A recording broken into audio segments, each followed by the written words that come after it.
السلام علیکم۔ اچھا، پاکستان میں ایک اور خاموش تباہی چل رہی ہے، خود سے دوائیاں کھانا۔ سر درد پیناڈول کھا لو، گلا خراب اینٹی بائیوٹک شروع کر دو، پیٹ خراب فلیجل لے لو، کمزوری ڈرپ لگوا لو، اور اگر 2 دن میں فرق نہ پڑے تو نئی دوا شروع کر دو۔ ہم نے دوا کو علاج نہیں، روزمرہ استعمال کی چیز بنا دیا ہے۔ ایک ڈاکٹر کے طور پر سب سے خطرناک جملہ جو میں روز سنتی ہوں وہ یہ ہے، ڈاکٹر صاحب یہ دوائی تو ہم خود ہی لے رہے تھے لیکن گزارا نہیں ہوا، مرض اور خراب ہو گیا۔ اور پھر سامنے خراب معدہ، تباہ گردے، جگر متاثر، بلڈ پریشر ان کنٹرول، یا ایسی انفیکشن جس پر اب عام اینٹی بائیوٹکس اثر ہی نہیں کرتی۔ لوگ سمجھتے ہیں دوا جتنی طاقتور ہوگی اتنا جلدی فائدہ ہوگا، حالانکہ حقیقت اس کے الٹ ہے۔ ہر دوا کا ایک صحیح وقت، ایک صحیح ڈوز اور صحیح توجہ ہوتی ہے۔ غلط دوا کبھی کبھی بیماری سے زیادہ نقصان کرتی ہے۔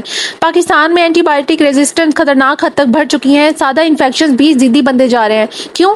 کیونکہ ہم نے ہر بخار اور ہر کھانسی پر اینٹی بائیوٹک کھانا معمول بنا لیا ہے، اور سب سے خوفناک بات، بہت سے لوگ پرسکرپشن تک مکمل نہیں پڑھتے۔ 2 دن طبیعت بہتر ہوئی، دوائی بند، پھر وہی جراثیم واپس آتے ہیں، مگر اس بار زیادہ مضبوط ہو کر۔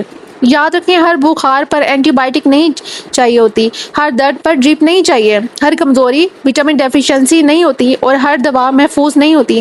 اصل علاج گوگل پروسی یا میڈیکل سٹور والا نہیں، صحیح ڈائگنوسس ہوتا ہے۔ پاکستان میں بیماریوں سے پہلے غلط علاج ختم کرنا ضروری ہے، کیونکہ بعض اوقات انسان بیماری سے نہیں مرتا، غلط علاج سے مر جاتا ہے۔